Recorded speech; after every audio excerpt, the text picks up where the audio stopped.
正好我也想问问他，什么时候我家小草就成了孤女了，成了一个你想怎么算计就怎么算计，想怎么安排就怎么安排的孤女。你怎么在这里啊？哼，我不在这里应该在哪里啊？难道你家齐大夫没有告诉你我前天就回来了？再说我不回来，我闺女就要被那些缺德冒烟的玩意儿给抓走了。你究竟做了什么？我说呀，你究竟做了什么呀？哎呀，女婿啊，我闺女前天跟我们说，这山上有个丫头无家可归，没有大人养活，孩子生活艰难，便建议让我们把那孩子带回家养。赵老太，别往你家脸上贴金了，你也不想让你那金孙再受罪吧？这下子赵老太彻底闭嘴了。你给赵家说了那丫头的情况，让这家子吸血虫养活她，怕是打算吸干那孩子身上的血吧？我只是见那孩子可怜，原本想着养在咱家的，可是你不同意，就想着娘家也不错。不错，不错，你现在出去院子外面问问，有几个人会说这家人不错的？就你是个瞎子傻子，一心想着这群贪得无厌的吸血虫。你怎么可以这样说我的家人？蠢货，你好好的睁眼看看这一家子，贪婪、自私、狠毒、冷漠，就你觉得他们好？你对他们付出了这么多年，可得到一丝的回报了？爹，他心里也很复杂，没想到他娘竟然想要把一个5岁的孩子推进赵家这样的火坑里，心肠咋就那么硬呢？去车上拿纸笔，今天的事情该好好的解决一下了。很快，不明所以的齐白英就拿着纸笔回来。齐大夫接过东西，飞快准备好，提起笔，刷刷刷写了起来。只见纸上端端正正写着休书2个字。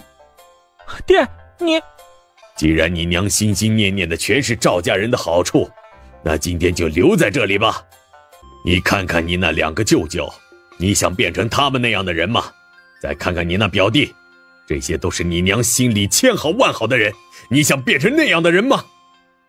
可是这样的赵家，娘回来还能有命活吗？丰年隐晦地冲远处的李老二几人打了个眼色，那几人纷纷退开一些，不再管刚刚被按倒在地上的赵家人，暂时还了他们自由。娘，你快去看看爹吧，他的休书都快写好了。休书？啊，快去向爹认错，说不定还有转机。不，相公，你不能休了我，不要！冯兄弟借2个人把他拉开，等我写完再向小丫头赔罪。你个没良心的！这么多年我帮你拉扯2个孩子，现在他们都大了，可以成家了，就一脚把老娘踢开！老天啊，你睁开眼看看，这个无情的男人为了一个不相干的外人就要休了我！闺女，这是出啥事了？咋哭成这样啊？娘，相公他要休了我，他不要我了。什么？完了！哎呀，姐夫，有啥事儿咱们好好说说行不行？咋就闹到要休的地步了？这也不太好看呢。是啊，姐夫，我姐嫁进齐家这10多年，照顾孩子们长大成人，没有功劳也有苦劳，这怎么能说休就休啊？有事儿咱坐下来好好商量嘛。那你们2个说，那这些人来闹什么？别说那些冠冕堂皇，我要听实话。是，怎么不想说？那只能把这个给你解了。别，姐夫，我们说。说吧。这不是听说那丫头有一手可以赚钱的手艺，就想着把人弄到家里，反正那就是个没人要的孤女，年纪又小，吓唬几句就乖乖干活了，还能教家里的几个丫头。等到人再大一些，如果金宝喜欢，就让他娶了；如果不喜欢，把人卖了，也能挣一些钱。如果他实在能挣钱，就一直留在家里，就当多一口人吃饭了。妈的，真够无耻的！老子就没见过这么不要脸的人。丫头，拿出你的鞭子，让胆敢算计你的人好好看看，下次哪个不长眼的敢伸手，直接剁了。放心大胆的抽，医药费你齐大叔包了。丫头，不管是谁敢欺负你，直接打回去，别怕，有书呢。那个小丫头那鞭子耍的可真好，不过看着都替那两人疼了。替他们疼什么？那是活该。刚才听了他们的话，我都想上去揍人去了。丰年看着自家2个孩子又将赵家人狠狠收拾了一顿，这才满意的让2人停手。记住了，不是所有人都可以任由你们算计安排的，这次便宜你们了。风兄弟先回吧，剩下的交给我了。哎呀，相公，你不要凶了我，我以后听话，求求你了。爹，如果兰草是你的亲妹妹，你也觉得无所谓吗？你也还觉得那些算计她的人哭几声就可以原谅了？这次是兰草自己有本事，没被这一家子给算计到。如果换了另外一个孩子，面临的又将是一个怎么样的命运呢？我是救死扶伤、积德行善的大夫，不是草菅人命的屠夫。我的妻更不能够是时时处处想要算计人、害人的妇人。你娘这样做，让我怎么面对你风大叔，面对那小丫头啊？最终，齐大夫将那张休书扔在赵氏面前，头也不回地走了。相公，平安，我们走，去李家庄。是，东家。另一边，丰年一行人停在兰安平的院外。小草啊，去二叔家里住个几天吧。二叔，你也看到了，我现在很好，主要是跟你们在一起，总会想到以前在兰家的种种，那是我永远都不愿意去想的事情。我们这样各过各的就挺好。姐姐，娘还想报答你的救命之恩呢，我也想好好的认错。救命之恩已经用在今天的维护之情报过了，不要总想着这事了。李大叔，你怎么来啦？丫头啊，大叔对不住你啊，大叔不知道那婆娘竟然背地里这样的算计你。其实前几天她提过一嘴，是想让你住我们家的，不过被我给拒绝了。大叔也是了解你的，只是没有想到，大叔没脸见你啊。齐大叔，你别这样，我知道你一向关心我、疼我，这件事是婶子自作主张，跟你没关系。总归是我没有约束好家人，让丫头受了委屈了。哎呀，是大叔错了，这个就当是赔礼，丫头一定要收下啊。不行，这个我不能收。再说了，我已经替自己报了仇，齐大叔不用自责。丫头收着吧，要不然你齐大叔不安心呢。好。哎呀，风兄弟真是对不住了，没有管好家人，让丫头受委屈了呀。不说这个，我们先回屋吧。哎，齐大夫太可惜了。咋就可惜了？小叔，挺好的一个人，咋就配了这么一个媳妇儿？太可惜了。那倒也是，他配不上齐大叔。你看他之前在院子里哭闹的样子，跟赵家老太婆一模一样。哎，齐大叔以后可咋办啊？小叔，你说齐大叔真的会休了他媳妇吗？怕是8成会休掉，这次的事情闹得太大，我敢保证不出2天时间，整个清溪镇都会知道这件事情。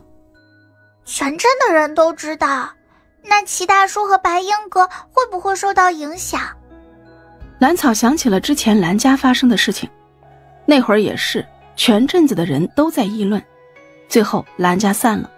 他有些担心齐家会不会也跟兰家一样。齐白英现在到了收亲的关键时期了，他和齐大夫2人的名声都会受到影响，甚至是齐家宗族的其他人多多少少都会有影响。就算齐大夫不休，那些族亲也不会答应。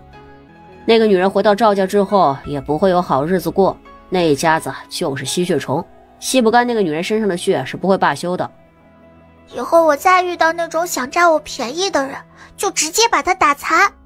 小叔教娘，揍人的时候不要当着别人的面走，要选好时间和地点，平时扮猪吃老虎，懂不懂？大概懂一些，那就是装呗。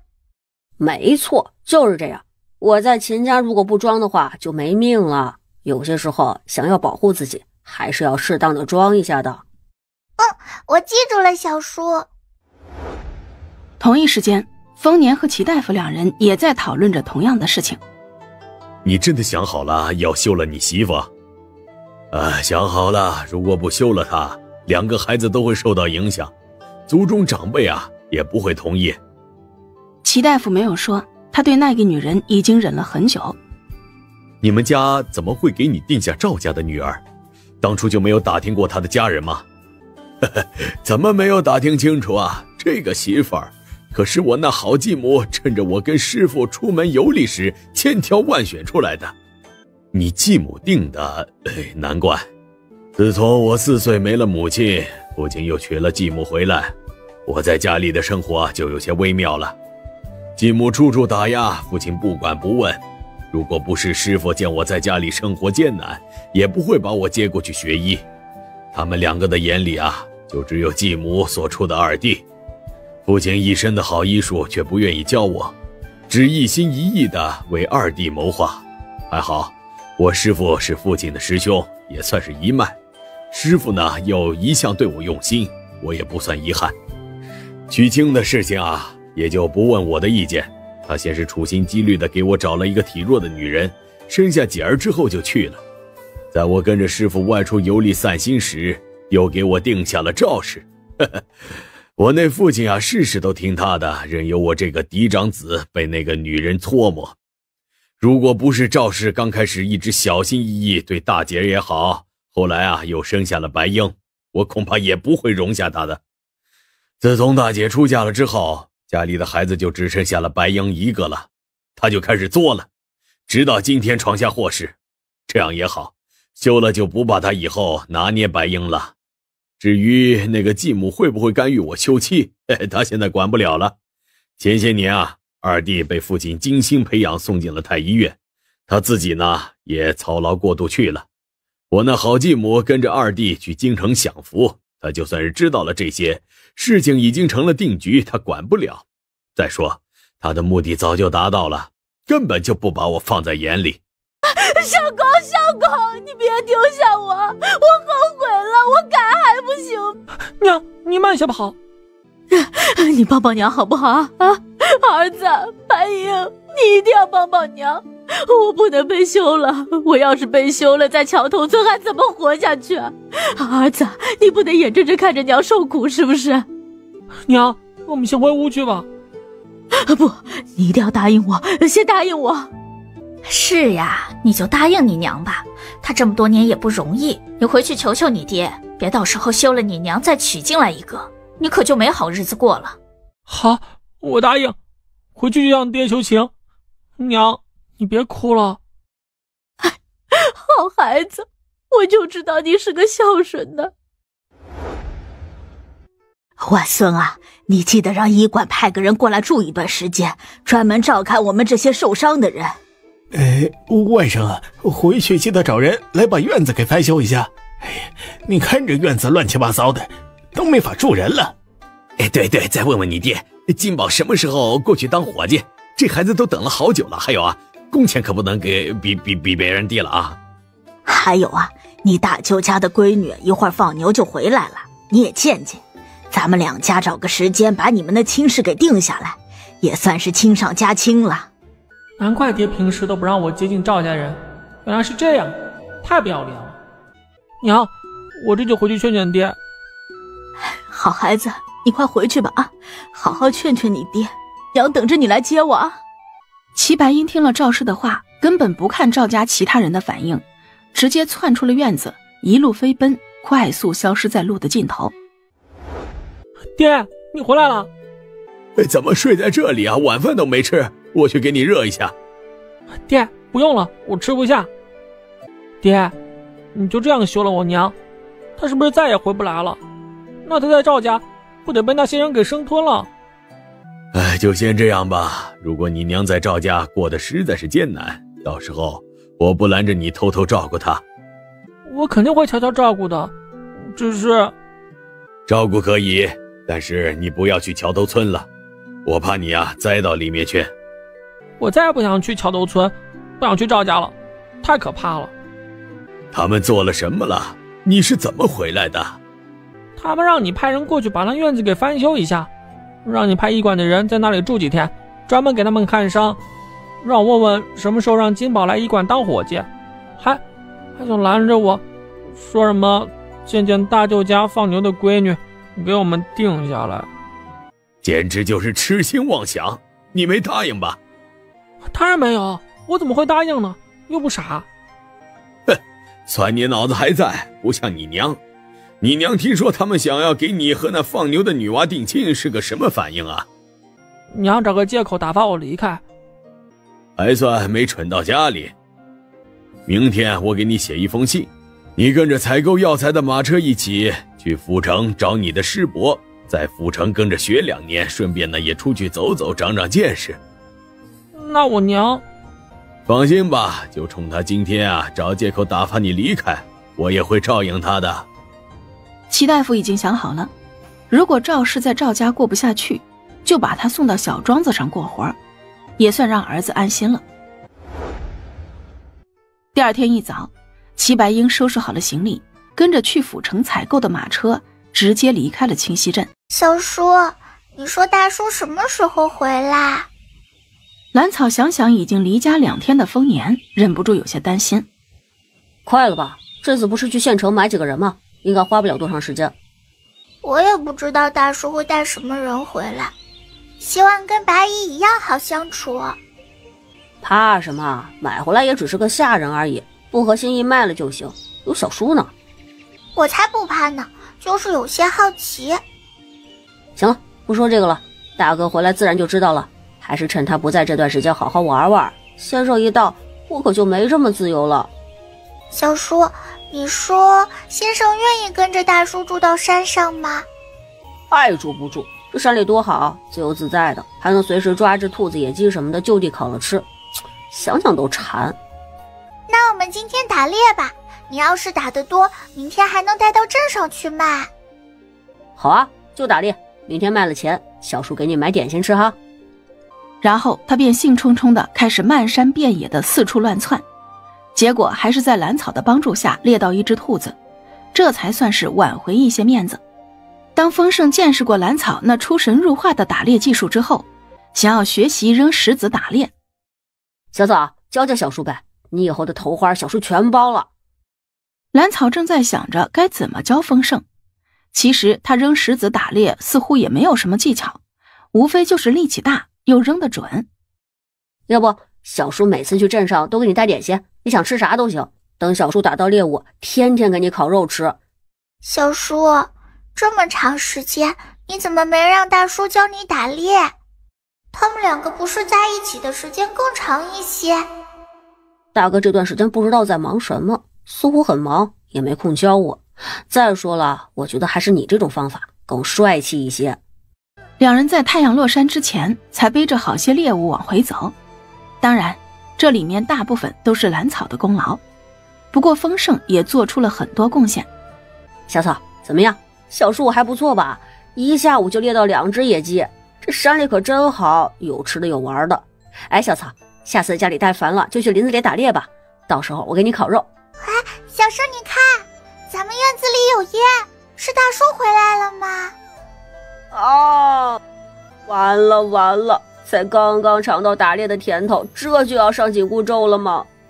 他可是记得大哥说这次要给他请一个先生回来，等先生来了之后，他就得严格按照先生的安排开始上课，恐怕以后再出来打猎的时间也不多了。小草，我后悔了，后悔没早几天出来在山上疯。小叔，你好歹注意一下自己的形象，现在这个样子。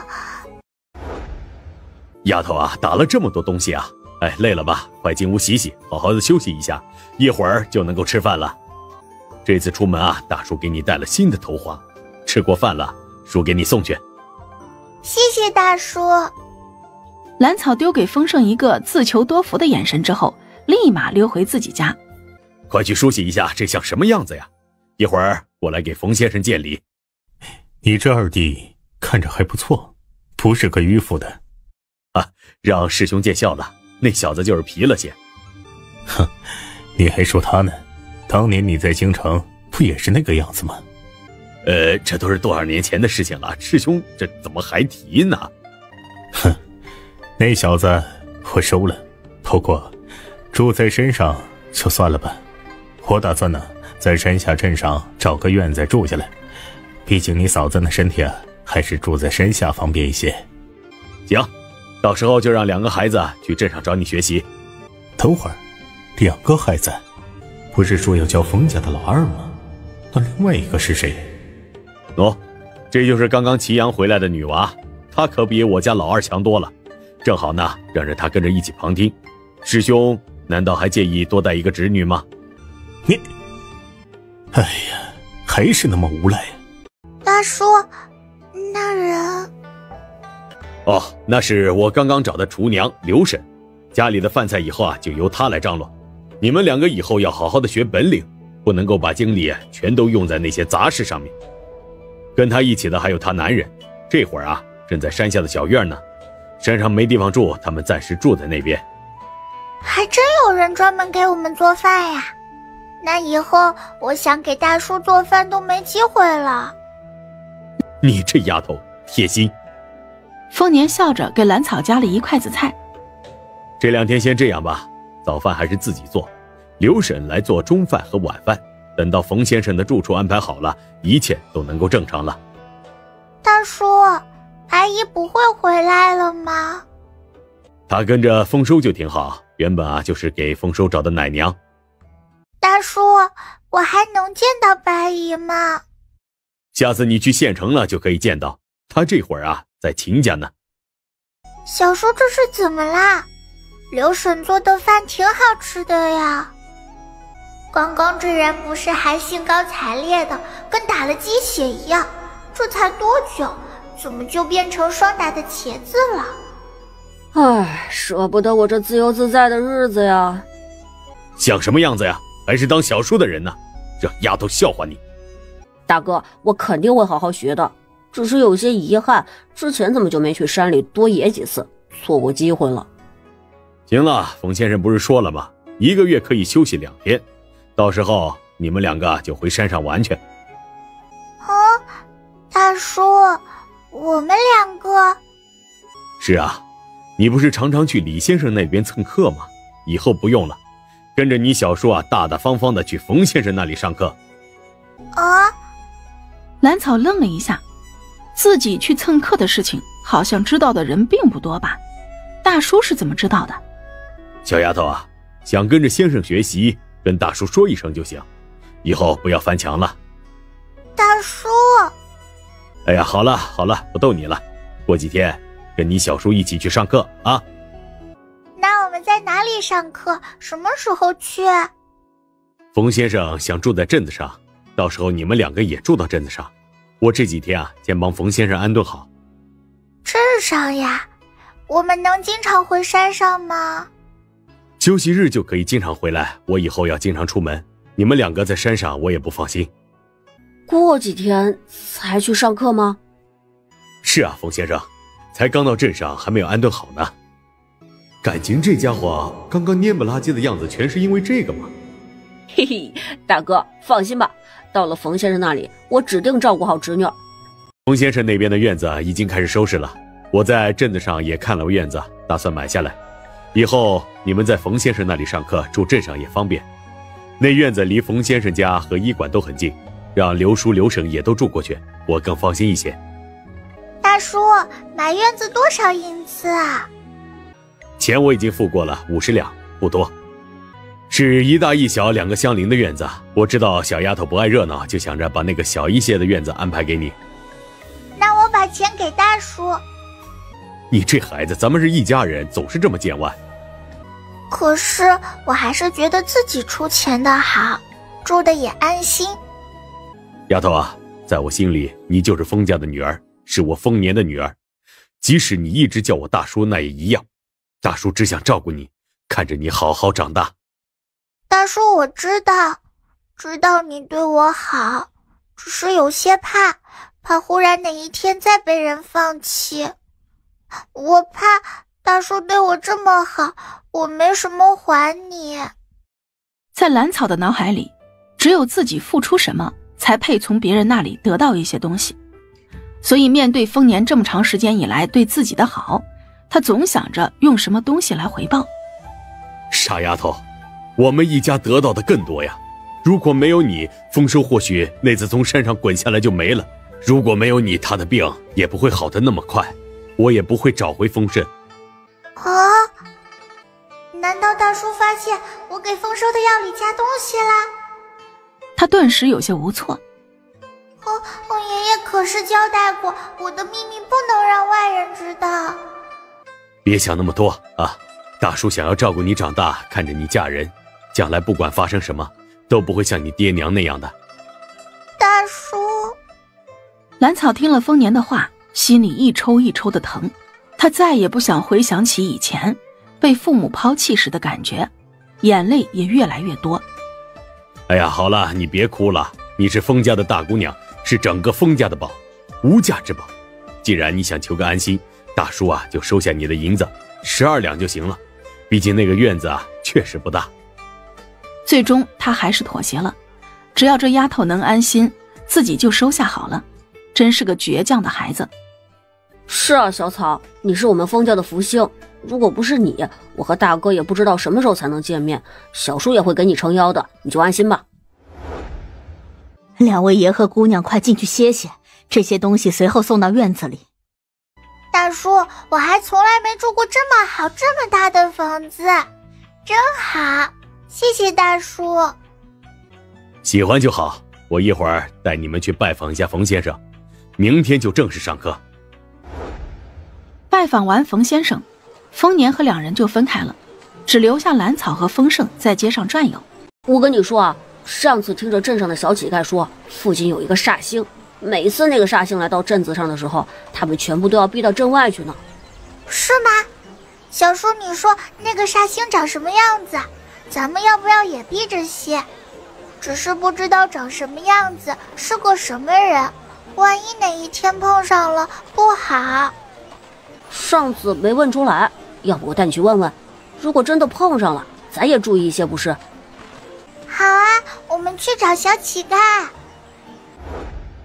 好天啊，给我留条活路吧！你这小乞丐跑什么？我好像没打你吧？上次还给了你1文钱呢。小马哥说，只要见到煞星进来，就赶紧跑，全都逼出去。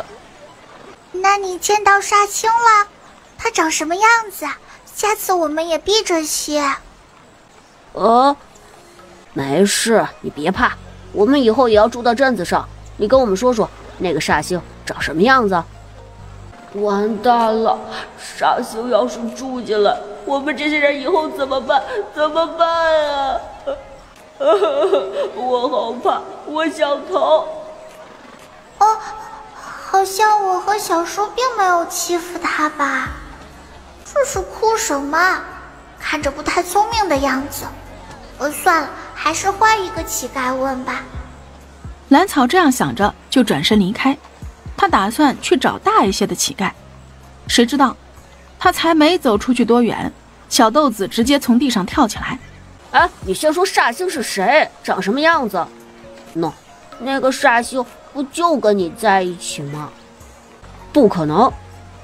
在丰盛的心里，兰草就是个乖乖巧巧、偶尔调皮、偶尔彪悍的毛丫头，怎么就是这些人嘴里凶神恶煞的煞星了？不管怎么说，我都不相信。我可没说谎，小马哥说了，我们这一帮人全都吃过他的亏，你也小心一些。小豆子见丰盛陷入沉思，一溜烟就跑没影了。小草，我知道他们说的煞星是谁了。是谁？你知道他为什么被当成煞星吗？他为什么被当成煞星？这还得问你啊，小丫头，你对那些乞丐做了什么？怎么就成他们嘴里的煞星了？还形成了默契，只要远远见到你，整个镇子的乞丐全都互相通笑，然后全部逼出去。让我想想。小叔，你看我小胳膊小腿，应该做不了什么吧？你没做什么，他们一个个见了你就跟见了阎王一样。你快给小叔说说。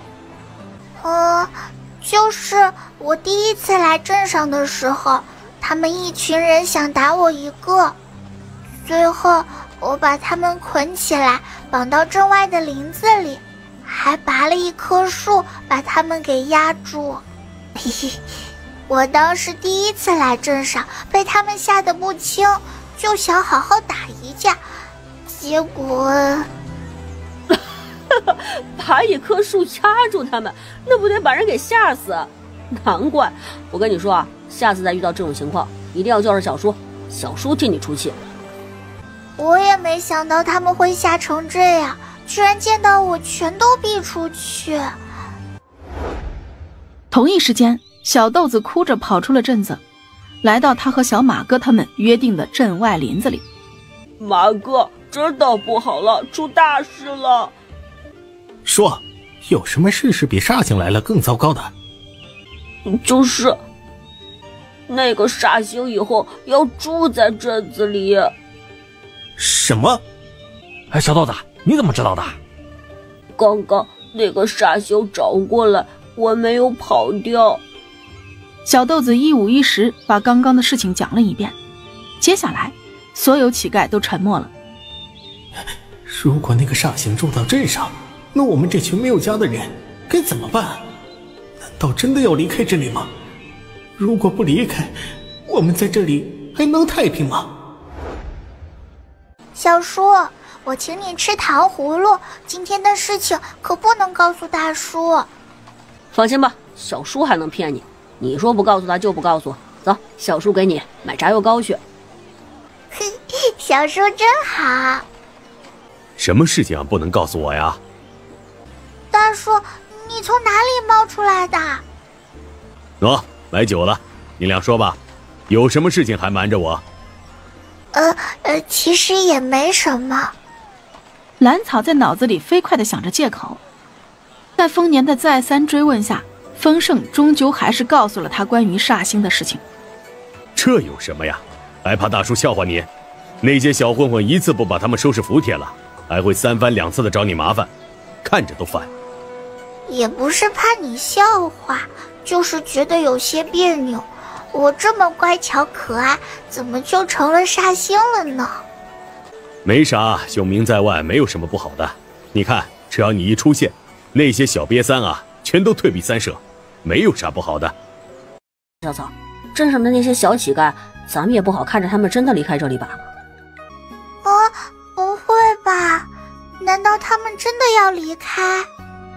会不会真的离开？你们去看看不就知道了吗？小叔，要不我们去看看？正有此意，毕竟咱们都是良善之人，即使是无意的，也不好把人给赶出镇子，不是？留下他们，说不定还有用处呢。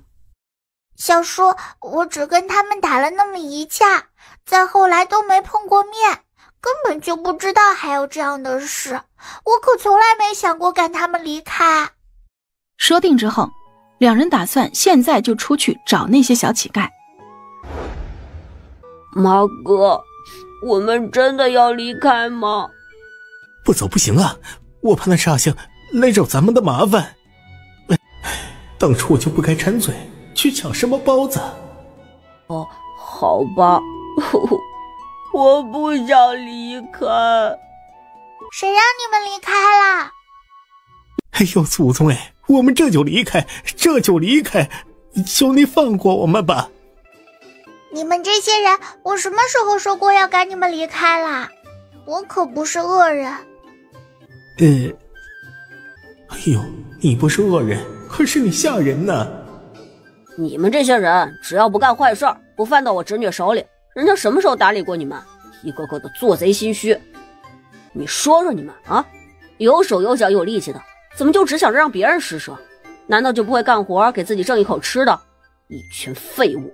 还有你们几个，不想着自力更生也就算了，居然还想着抢劫，就为了一口吃的，那以后是不是就要抢金抢银了？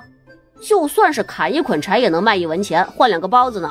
你们亏得我那侄女心善，没有跟你们一般见识。这要是再换一个人，指不定你们就得缺胳膊断腿了，也有可能直接发配到矿上去干苦力活，还不知道能不能活下来。真是不知好歹，居然说我侄女是煞星，真是。他们这些人从小听到见到的都是怎么样才能讨到吃的，讨到钱，哪里知道自力更生的意义，更没有人告诉过他们可以用劳动换吃的。在一群乞丐不敢置信的目光里，蓝草两人离开了这个臭气熏天的地方。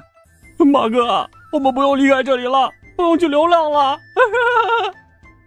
是啊是啊，我们是不是错怪那个煞星了？还叫煞星，也不把他折回来收拾你。马哥，我们下午就去镇子外面捡柴吗？他们家一天要1捆呢。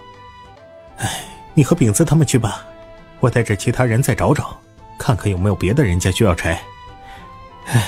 不出去乞讨，总觉得少点什么。算了，还是慢慢适应吧。知道我为什么不给他们买窝头或者给他们钱了吗？授人以鱼不如授人以渔。哦，这个我明白了，就像我学习雕刻一样，现在都能养活自己了。对，他们这种人呢，如果你经常给他们吃的，如果哪一天忽然不给了，没准他们还怨恨你呢。现在这样就挺好，也没让他们离开镇子继续流浪，还给这些人指了一条路。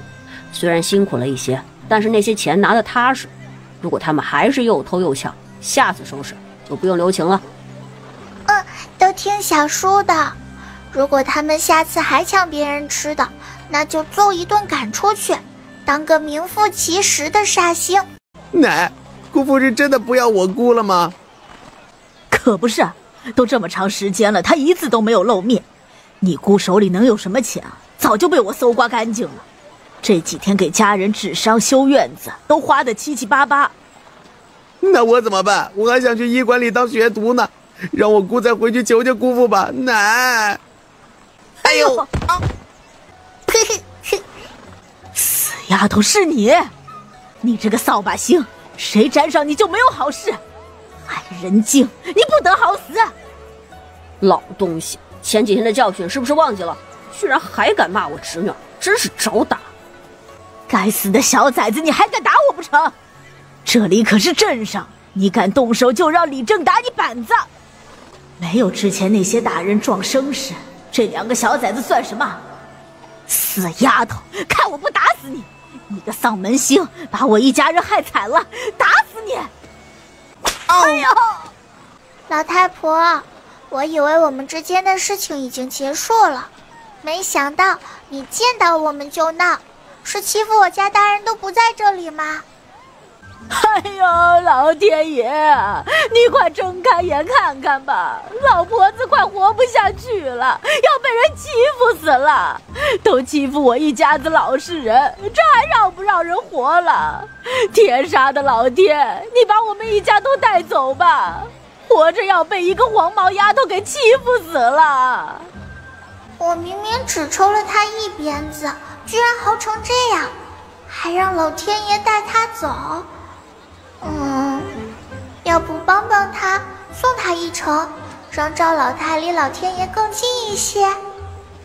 在赵老太还没反应过来发生什么事的时候，就觉得眼前一花，身子一轻，她已经被高高架在了树杈上。此时的她嘴里发不出一点声音，身体又不敢动，她怕自己随便动一下会从高处摔下去，只能期望宝贝孙子发现自己不见了，找人来救。小子，这次长记性了没有？记住了，以后见到你们绕着走，再也不敢想别的了。管好你的家里人，要不然见一次打一次，滚！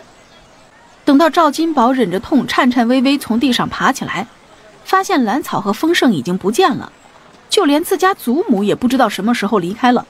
他顾不得观察四周，直接抱着脑袋快速离开。赵老太架在树杈上，就这么眼睁睁看着自家孙子越来越远。他想呼救，只可惜一点声音都发不出，只能保持那样的姿势，一点都不敢动。小草，那老太婆挂树上没事吗？不会掉下来吧？万一人掉下来摔死了，那这丫头可就摊上人命了，可不是闹着玩的。放心吧，小叔，我放的位置很稳，也不高，而且用绳子把人捆住了，掉不下来。等到天黑把人放下来就行了，挂不了多长时间。好吧，我还是有些不放心，下次不准这么干了。那老太婆可是认识你的。知道了，小叔。小叔越来越像大叔，越来越爱唠叨了。大叔，我回来了，齐大叔好。你们两个回来了，都快回院子准备一下，明天就该上课了。丫头，大叔这次给你带了好吃的，一会儿让刘婶做给你吃啊。这晚上丰盛啊，也多吃一点。谢谢齐大叔，我先回院子啦。多谢齐大夫。知道我这次离开是干什么去了吗？干啥了呀？回来就变成这个样子了。我那媳妇呀，回到赵家才20天，已经被那家人啊折磨得不成样子，只剩一口气了。如果不是我去得快，恐怕这人都已经没气了。那个傻子心心念念都是为娘家谋划，结果呢，一家人把怒气全都撒到他身上。赵家是个人都能够对他又打又骂的，这最后只能够奄奄一息地躺在柴房里。我答应了白英回去看着他一些，没有想到赵家人这一刻都等不了了，就这么迫不及待地想要榨干他身上的最后一丝价值。我趁着赵家没人把他带走，安顿在一个小庄子上，这会儿啊只剩下半条命了。兄弟啊，我对不起小丫头呀，对不起你。原本是要休了那婆娘的，你这现在，虽然我们不会再生活在一起了，但是她毕竟是白英的亲娘啊，我总不能够眼睁睁地看着她被人折磨死，只好把人接来安顿在小庄子上。我知道你赵家那边啊，我和小丫头都出过气了，后面要怎么做，那都是你们的事情，你心里啊不要有负担。此时的丰年还不知道，自家2个小的已经小小的收拾了赵家人一次，结结实实让他们吃了一次亏。多谢兄弟。哎，都是自家兄弟，不用那么客气。况且我还有事情要拜托你呢。哎，有事兄弟你就说。过2天我要离开镇上去处理一些事情，那2个孩子我就拜托给他先生照看，齐兄有空了也看2眼去。你要离开多久干什么呀？当年那个害丰盛的女人还活着，还有她的靠山，老子怎么可能就这样吃下这么大的亏呢？哎，那你去吧，不过还是要小心一些啊，能够当别人的靠山那可不是一般人呐。晚饭后，兰草和丰盛打了个眼色，2人趁着天黑悄悄绕过刘叔，摸出了院子。那老婆子不会有事儿吧？不会的，我绑得结实，她就算是挣扎也掉不下来。 2人很快就到了之前收拾赵老太的那条街道。兰草的身手要比丰盛高级很多，自告奋勇爬到树上，手脚麻利地将挣扎许久的赵老太提溜到树底下，收回自己的绳子。2人没有再搭理那瘫软在地上的老太婆，直接扬长而去。小叔，要不咱翻墙进去吧？被刘叔逮到怎么办？那样大叔肯定就知道了。不好吧？你觉得咱俩出门，我大哥能不知道？小叔，对不住了，大叔的怒火你一个人面对就好。这丫头真狡猾。哦，大哥，你这是想干什么？我想回家。回自己家要翻墙吗？是又要挨揍了，快跑！这小子还以为跑回家就没事了，想多了。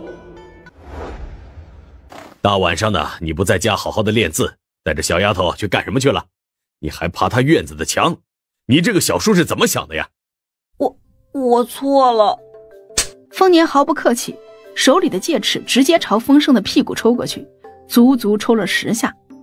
丰盛一句疼都不敢喊，他知道大哥这次就是要借这件事情来提醒自己。可是为什么要打屁股呀？好丢人！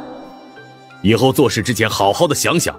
那丫头是自家人，倒是不会计较，但如果墙那边是大户人家的后院，你觉得你会怎么样？我记住了，大哥。好了，记住就可以了。说说吧，你们两个大半夜的去干什么了？今天我们两个出门的时候碰到了赵老太，她一见到小草张嘴就骂，被我们两个给收拾了一顿。小丫头把人绑住，架在路边的树上。刚刚我们过去，就是把那赵老太从树上放下来。赵家那些人确实是不像话，以后他们要是再敢惹你们，尽管收拾，多收拾几次，那些人就学乖了。大哥，你以前打过丰收吗？没有。啊？为什么？我才回家几天，都被你收拾好几次了。大哥，你还笑？你是不是讨厌我？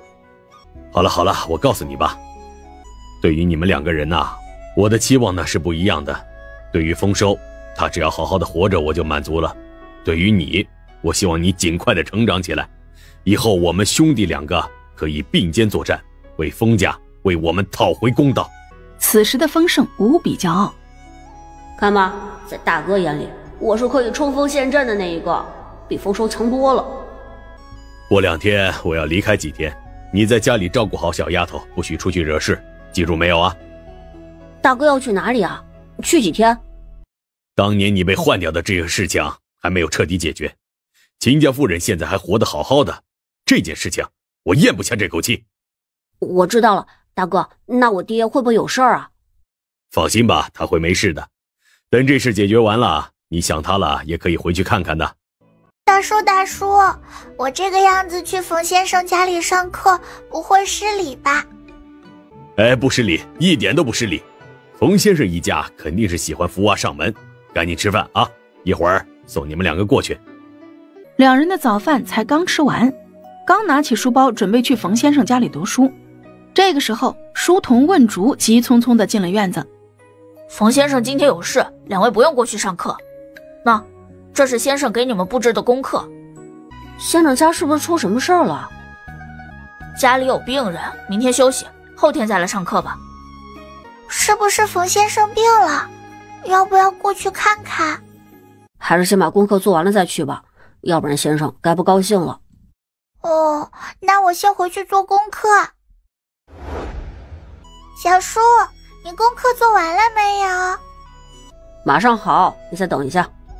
哦，那我去找刘婶，看看可以给冯先生带什么礼物。1刻钟后，两人提着一篮子鸡蛋来到了冯先生的院子里。就在这个时候，齐大夫从后院出来。齐大叔，冯先生还好吗？啊，冯先生没事儿，哎，你别担心，是你师娘病了。啊，师娘？我还没见过师娘呢。我也没见过。我们在这里等一会儿吧，看看方不方便进去看师娘。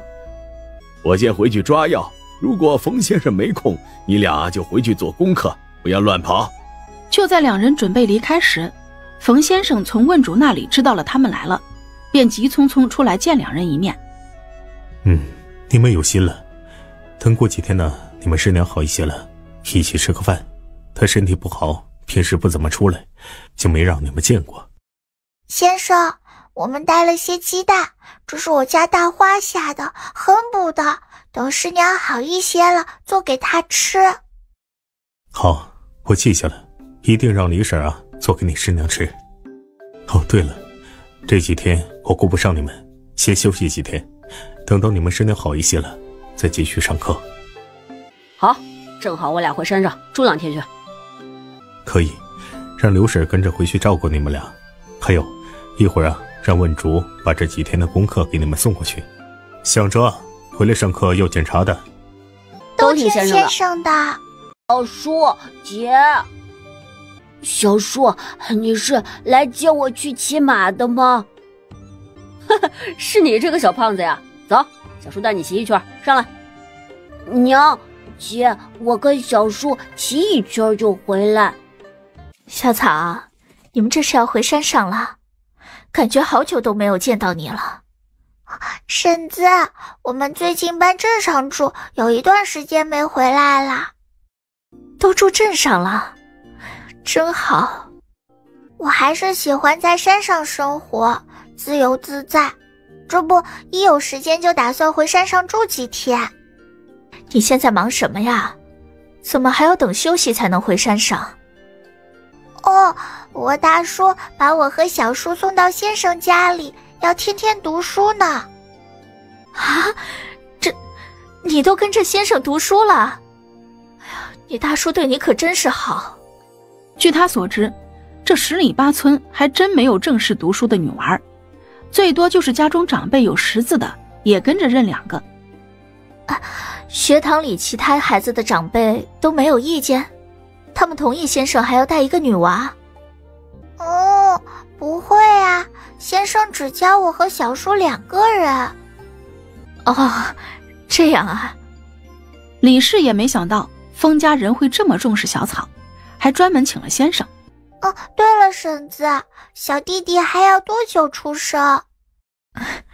还要3个月呢。到时候啊，你二叔摆酒请客，你可一定要来啊。好，二叔摆酒时我会来的。哦，对了，还有一件事要告诉你，差点给忘了。什么事？你爹回来了，还带了个寡妇，前几天来找过我们，被你二叔给赶走了。听说现在回村子住了。知道了，婶子，我先回山上了，一会让小叔自己上山，我就不等他了。一会丰盛把蓝浩送到家门口后，就骑马上山了。哟，那小子还真是调皮啊，肯定是被他爹揍了。不过能有爹爹揍几下也是很幸福的事儿，像我只能挨大哥的揍。马上都要10岁了，还没见过亲爹长啥样呢。他才刚刚上山没走多远，隐约听到身后山下的李家庄嘈杂声起。快去找！妹子，你别急，我们这就去追。此时的丰盛也意识到山下出事了，只是不知道出了什么事。于是他又赶紧往上跑了一小段，然后找了一棵树爬了上去。这个死小子怎么这么重啊！你可别怪我，要怪就怪你爹，都是亲兄弟，他怎么能见死不救的？我只想带着家人接住几天，居然把我们赶出门去，太狠心了。难道这麻袋里面是个孩子？如果真是这样，这个男人带一个孩子上山想干嘛？扔山里喂狼，推到山下摔死，掉到悬崖上讹钱？哎呦！谁？什么人？快给老子出来！龟孙子，快给老子下来！快来人啊！坏人在这里！妈的臭小子，干坏我好事，我打死你！打死你这个人贩子，打死你这个拍花子的，打死你这个黑心肝的，你个王八羔子，对那孩子做了什么？你个杀人犯！哎呦，疼！我没有杀人，那个是我侄子，我怎么可能杀他？你快放了我！你别多管闲事儿，我能对我自己侄子做什么呀？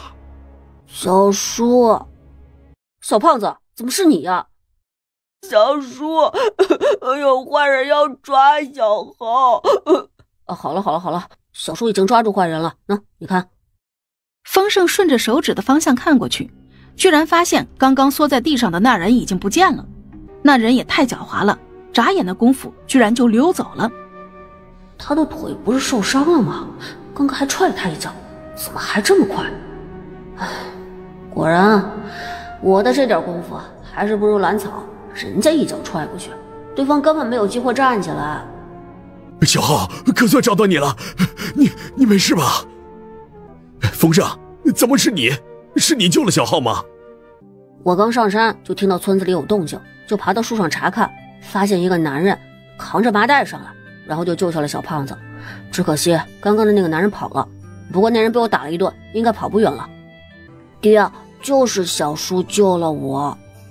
他可是清楚地记得自己正在院子外面看着小叔的背影，目送他离开，心里还在想着下次什么时候骑马时就被人从背后打晕了。哎呀，这次可真是太感谢你了，你有没有受伤啊？这人是谁呀？你们认识？难道真不是眼前这个少年干的？不会是这孩子，他是小浩的小叔，刚刚还带着小浩骑马了呢。还是在周围找找吧，那人跑不远的。快，我们分头找。我去，这也太猖狂了，居然跑到村子里来抢孩子，抓住了打死他。蓝二哥，我听到一些那人说的话，或许你能猜到是谁。他说了什么？他说之前想去你家借住几天，被你赶出去了，你儿子出了什么事儿，只能怪你。是他呀。好了，我知道了，这次真是多谢你了。如果今天没有遇到你，这小子也不知道是个什么样的结局啊。或许他……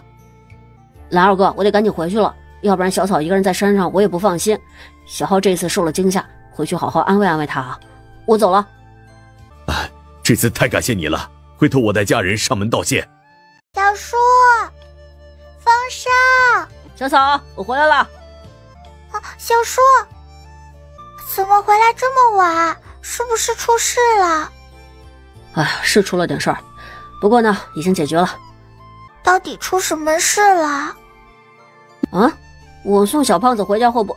哦，他被人掳走了。那人好巧不巧往山上跑，正好被我救下来，我还打了那人一顿，只可惜最后被人跑了，也不知道李家庄那些人找到没有。什么？被掳走了？那人为什么往山里跑？应该不是人贩子吧？小浩现在怎么样了？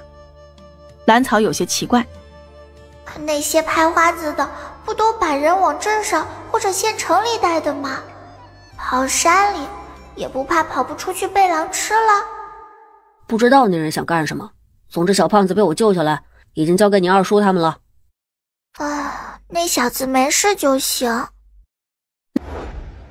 小叔，明天我们去打猎吧。要不我们明天下山看看吧。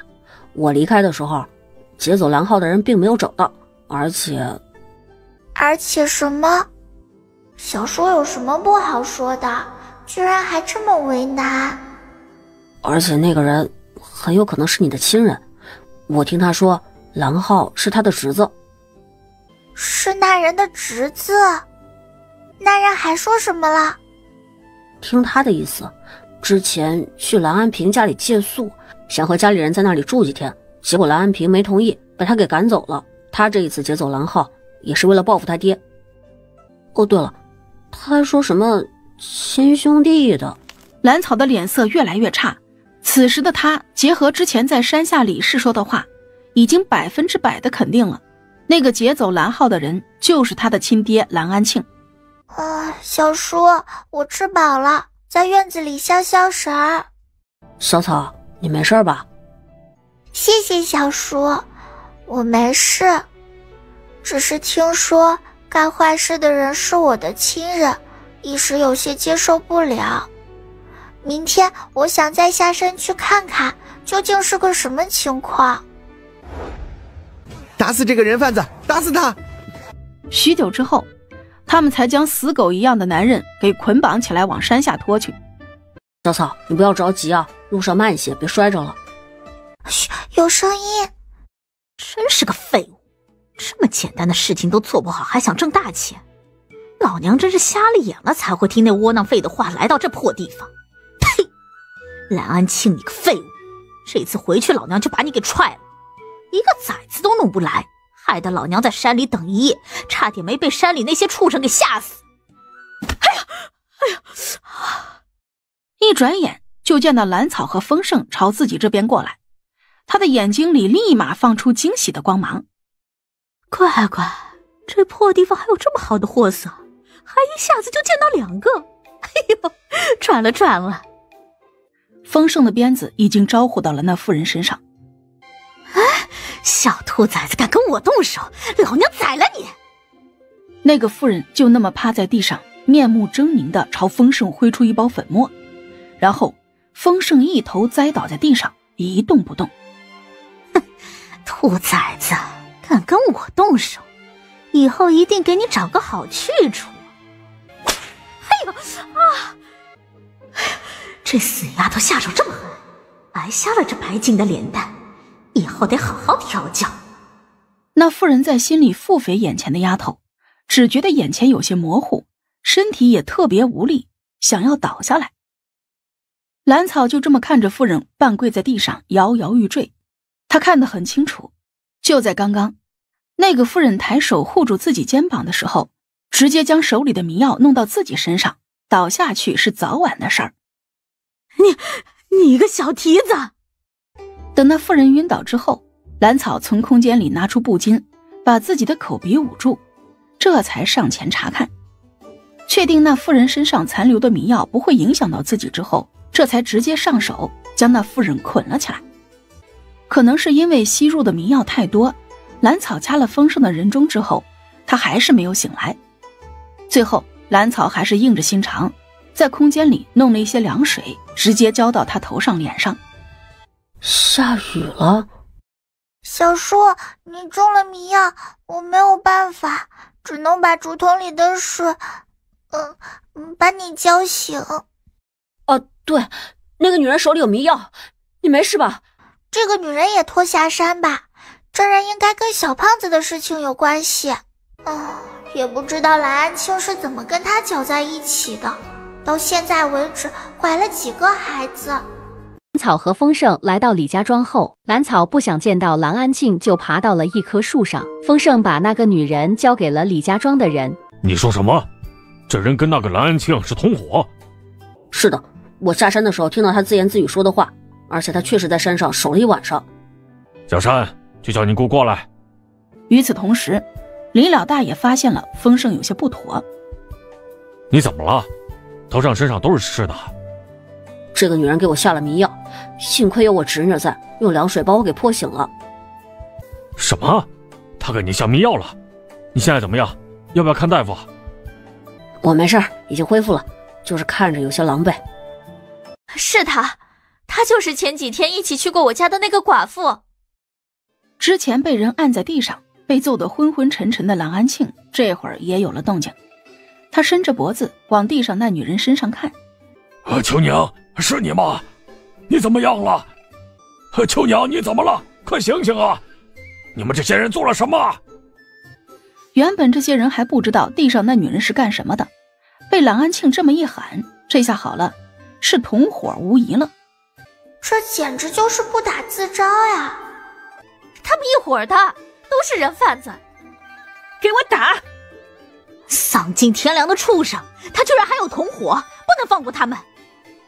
秋娘也在各种疼痛中醒了过来，她刚一醒来就跟围着她的大娘们撕扯了起来，只可惜因为浑身无力又吃了不少亏。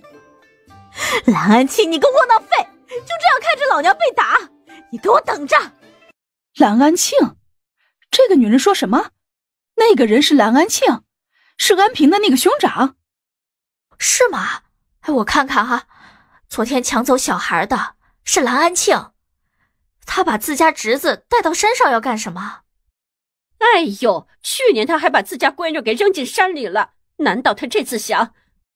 难怪蓝安平要回东河村找人，出了这样的人，这蓝家宗族肯定会有所动作的。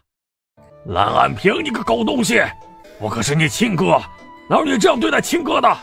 你这个样子也不怕爹娘在地上不安生，他们半夜过来找你。我呸！蓝安庆，你算个什么东西，还有脸在这里叫嚣？我打死你这个小人！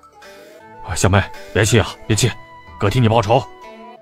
蓝安庆，你个废物，这就是你说的民风淳朴好糊弄？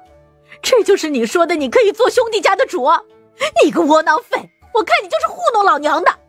蓝安庆，你跟老娘等着，等这次回去一定扒了你的皮！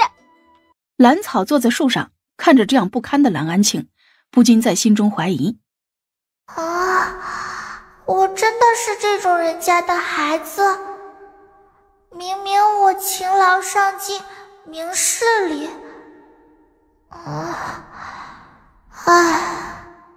就在这个时候，蓝安平带着蓝家的族老们都过来了。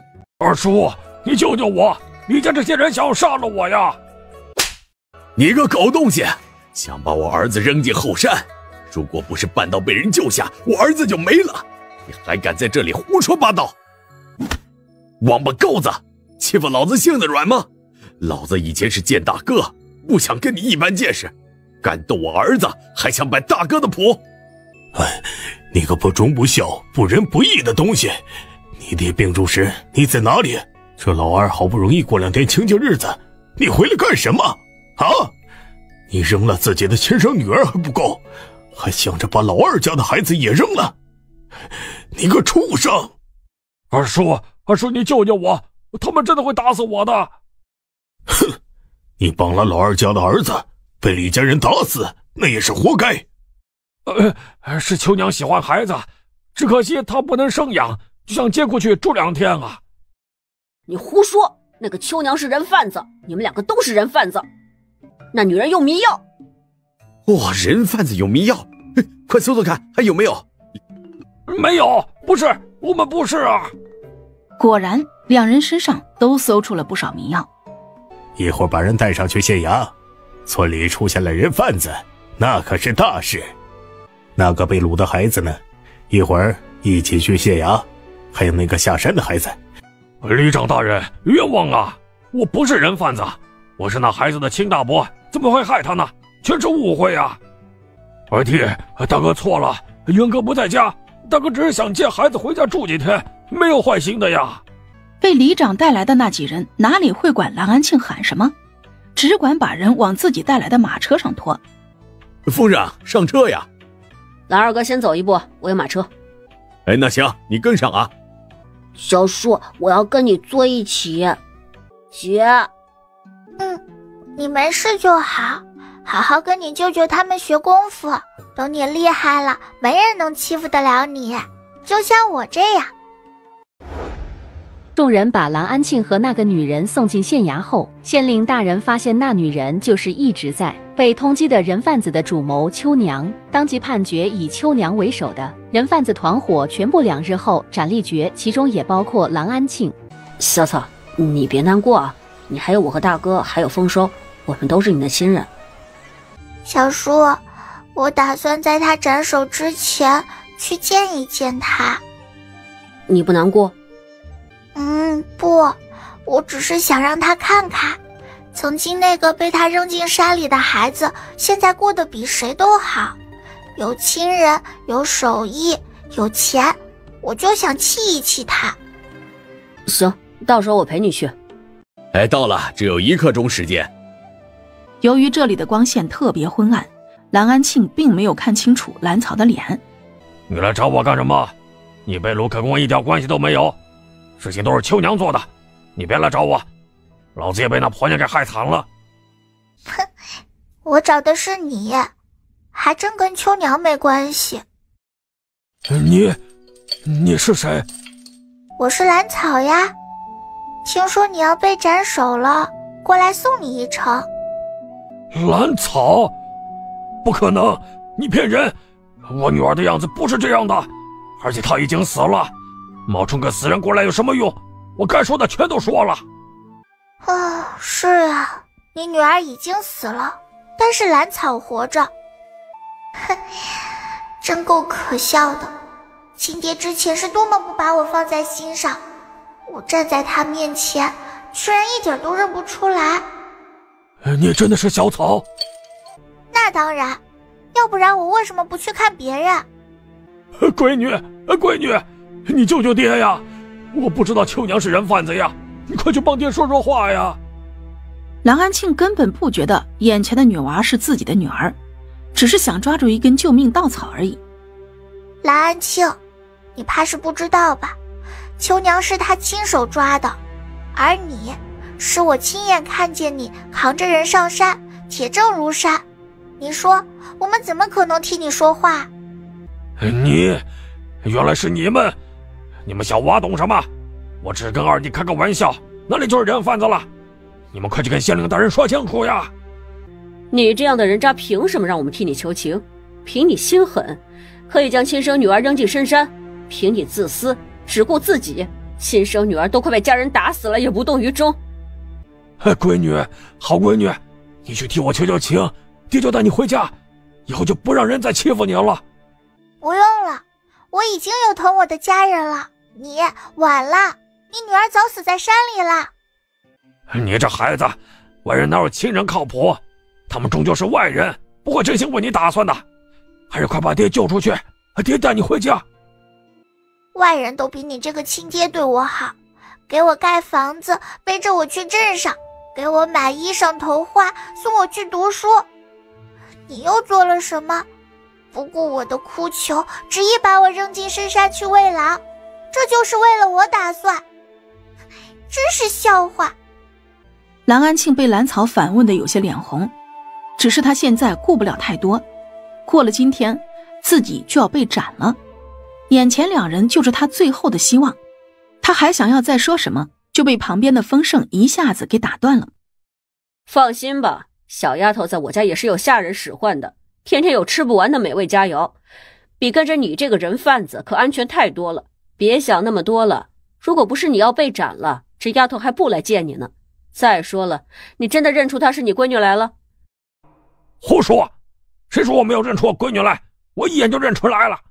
行了，别装了，我知道你没有认出我来，不过没关系，你之前眼里的打量和评估我都看见了，你大概是在估算我能值多少钱吧？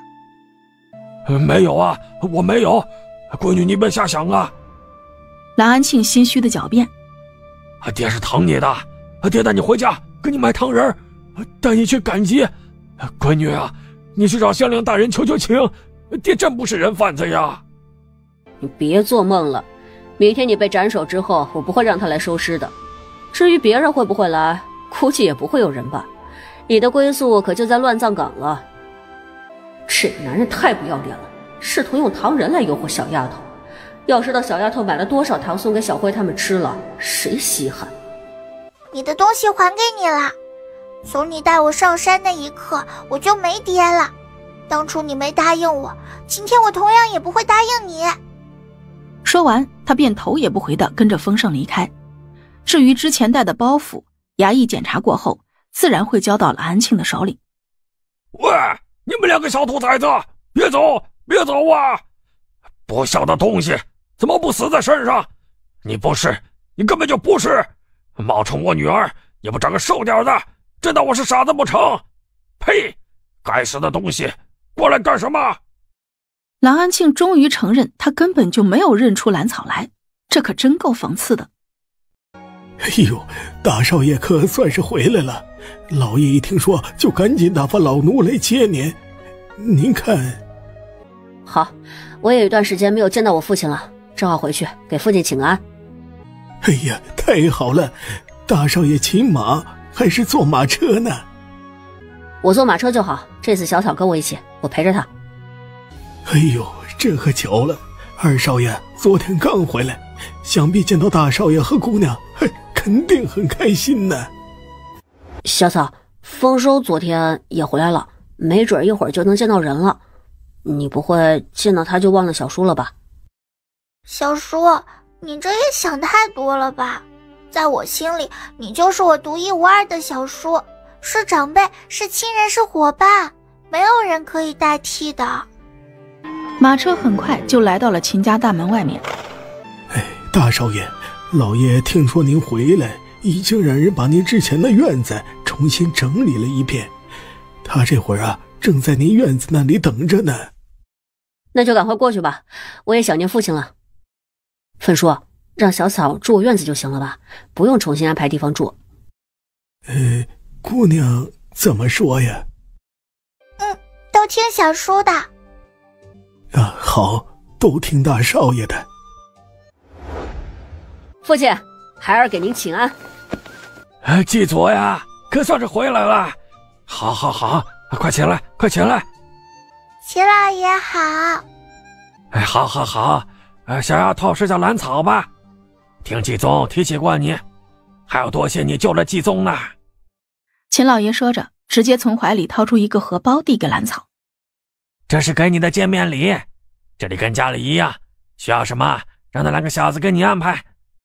谢谢秦老爷。来，季宗，快来见过你大哥。见过大哥。让你小子不服气，让你刚刚悄悄瞪我，哼，回到封家你就更憋屈了，得叫小叔。二弟不用客气，大哥经常在外，以后在家里照顾好父亲。大哥放心吧，我会用心的。秦老爷这会儿根本不关心两个少年之间的暗潮汹涌，只笑眯眯地看着几个孩子。顺便让人把提前准备好的饭菜都端上来。刚刚他可是听到衙役说了，丰盛这次之所以来县城，全是因为抓到了人贩子。这小子可真不赖，长进了，好啊！哈哈哈哈。小叔和丰盛两人也真是的，咋的事事都爱比那么一下，也不怕秦老爷心里烦。饭后，秦老爷将丰盛叫到书房去说话，毕竟父子两人经历过之前的事情之后，还没有正式见面。小白，你怎么还是这个样子呀？见到他就追。小草呢？白姨，丫头，可算是又见到你了。然后一大一小两个女人就说笑着走向西厢房。算了，看在小豆芽的份上不计较了。丫头，这段时间过得好吗？好想你呀。白姨，我在家里很好呀，你看我都长高了一点了呢，脸上的肉也多了一些。好，你过得好，姨就放心了。上一次你独自从县城离开，姨心里一直放不下。放心吧，我回到镇上没2天就遇到了小叔，他和大叔一样很照顾我。你小叔？这丫头不是只有一个二叔吗？哪里来的小叔啊？很显然他并不知道丰盛的事情，兰草心里就有些奇怪。明明大叔这次来县城了，难道他并没有见到白姨？要不然白姨怎么会不知道小叔的事情？是呀，白姨在这里过得怎么样？身体现在恢复了没有？兰草不确定丰年的想法，便不再提起丰盛的事，转而问起他的身体来。身体早就好了，只是二少爷去读书之后，也是我一个人在这里，感觉闲得慌，就做些针线打发时间。我说小豆芽，我都离开这么长时间了，怎么小白还这样追我？